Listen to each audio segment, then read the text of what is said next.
আমাদের কিন্তু বর্ষার কথাটা এটা ছিল যে আমাদের হাতে যেই 2-3টা মুভি আছে সেগুলো শেষ করে সেগুলো শেষ করে তারপরে দেখা যাক।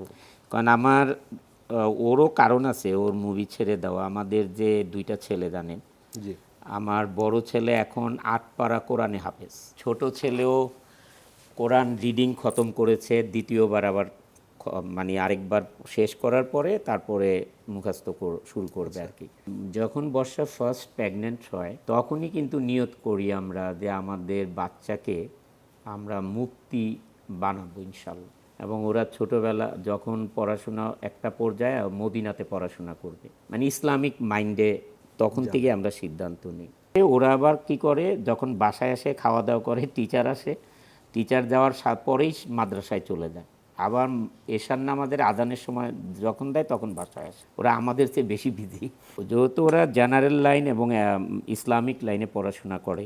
তে ওর আম্মু আর কয়দিন পরে ছবি করবে, এটা ভালো লাগবে না দেখতে, কারণ বাচ্চারা বড় হয়ে যাচ্ছে।